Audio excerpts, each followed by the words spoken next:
Hey, Hound Dogs, I'm David Hankins, I'm Paul Hankins.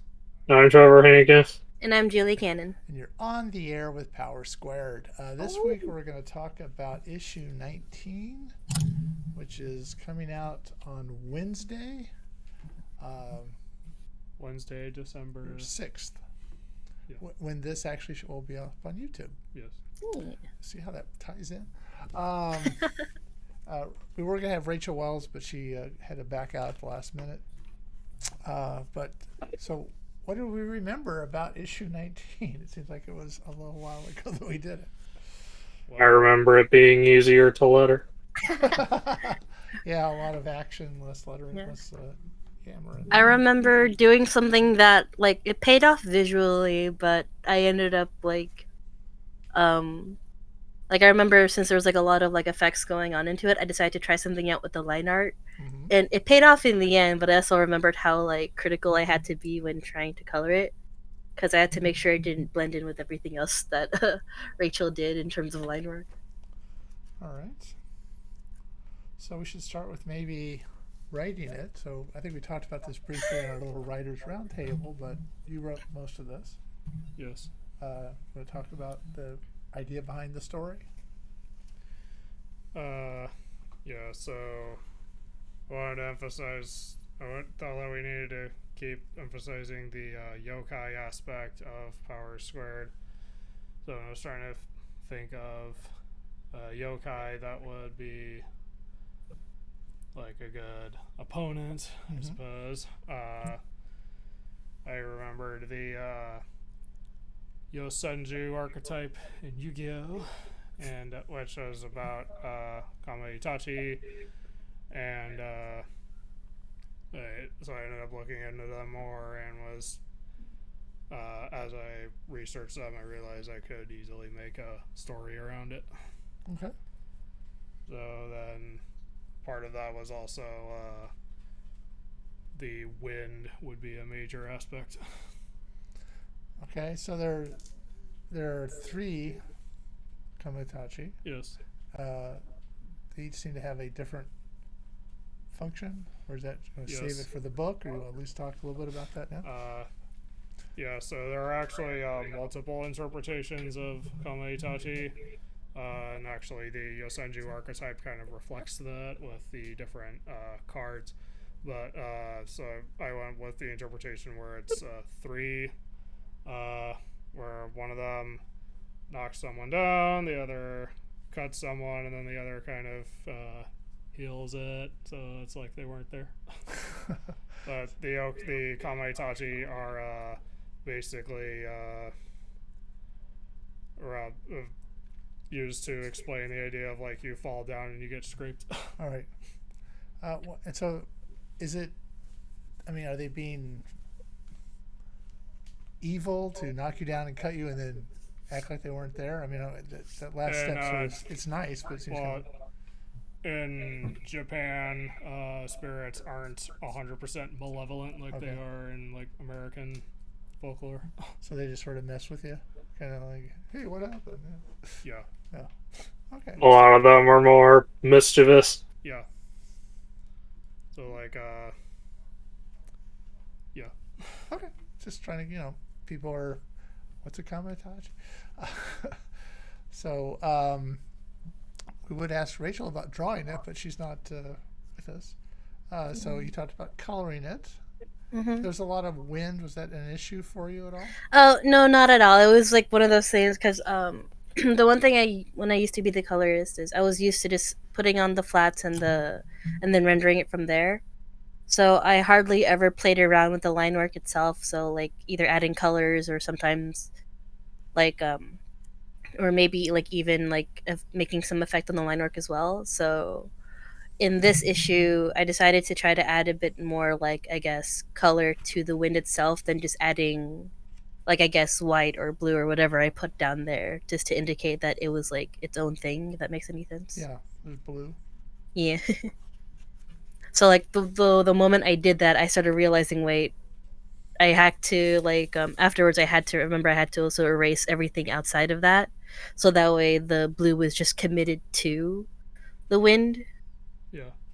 So, and it was the thing of like everything was in one layer because with how like how the pages were given to me, like all the lines were already on one layer. Mm-hmm. So I really had to be careful on how I would place the extra coloring on the line work just to make sure it looked clean. Okay, And what you're I saying, would say it was worth it. what you're saying is English, but I don't understand what you're saying when you say. English is a language. Yeah, no. and I understand English some is of a the language, words. Power Squared 2023. What? I like your funny words, Patrick. I recognize some of the words you're saying. I'm not really sure what you're doing when you say what you're doing. All right, so there's this thing you do on Photoshop right now. Oh wait, you're serious. Well, yeah, I was asking a question. Oh, I expect no, an so like answer, no, like lady. so like basically what I did on there is so like a little thing that's some like just for anyone out there is our process is they would give me the after Rachel finishes up the lines and everything, I would receive all of the images via this file called a TIFF file. So it's all like already compressed and it's a page. So I end up doing some stuff to make sure though like I get only the line work, and then from there I was able to like basically color over the line work without interfering everything else.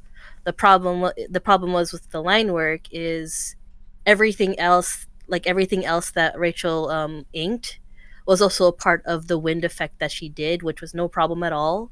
So I just had to be really careful when I wanted to try to separate the wind from like the wind effect from everything else that was going on, So, just to make it so like the wind itself was its own thing, okay. and it was worth it in the end. Yeah, it looks good. I just was, I didn't quite understand what you were saying. I'm not a colorist. I'm not an artist. So I was just trying to understand. Oh no, you're good. Sorry about that. Give me, shit for it.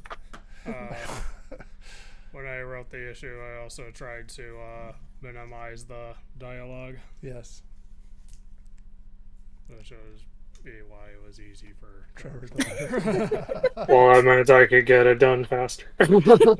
There's whole pages with really no dialogue, just action Yeah. and wind. With the wind, I wanted to give Rachel a challenge. And did she live up to the challenge? I think so. Okay. I do like the actual character she drew. Yeah. In general, with the issues, the couple issues that I wrote, I was also half trying to give the artist a challenge. Well, we'll talk about the challenge you gave Julia some other time. I like the characters. Yeah. Well, Kamiyatachi. Yeah, don't spoil it. They're really cute to color. Yeah. I'm just like, oh no. They're cute but evil, or not evil. Nah, it's okay. Well, let's not spoil the issue. Well, just What's your story? hey, I don't think a little image on the thing is. Oh, I'm not gonna read it now. I saw an image on a page. Oh no, the story's ruined, everybody. Yeah, No. no. Just turning off the video. Bloop. No, it's a very good issue, I think. I would say it's a good like what's the word I'm looking for? It's like a good like in a way palate cleanser to what the boys have been going through. Albeit they're almost like they're going through another turmoil with yokai again, but I'd say it's still like a nice little like palate cleanser from what they've been like dealing with. Yeah, it was comparatively more of a breather. Yeah. What's it called? Like a filler episode? Sort of, yeah. Yeah. Well, they just got through with the Mocha Raven story arc, Yeah. where they were brutally beaten. Yeah. That's good too. For a story like that, it's good to kind of have something that's more filler-ish to put space between the major arcs. Right. Okay. Was there anything else about the issue? Well, I guess not. It's going to be available on December 6th in the usual places. You can find it through the campus store on the website powersquaredcomicbook.com. /the campus, or is it campus store? And we have a link to the various outlets. Yes. And a lot of it is, there's a couple of digital outlets with Global Comics and Kindle, and also Indie Planet, and then you can also buy a physical copy on Indie Planet and at artithmeric.com. Yes. So Everywhere. Yes. yeah, basically, yes, you can read it from anywhere Yes. Yeah. in the planet. So, I guess that's it. I think so. All right. Short but sweet. So, if you're watching this on YouTube later, leave a like, subscribe if you want to see more, and if you made it this far, leave a comment, either Yosenju or Kama Itachi, Wow. Okay. or Weasel if you want to write Japanese. All right. So until next time, I'm David Hankins, I'm Paul Hankins. I'm Trevor Hankins. And I'm Julia Cannon. and you've been on the air with Power Squared. Bye.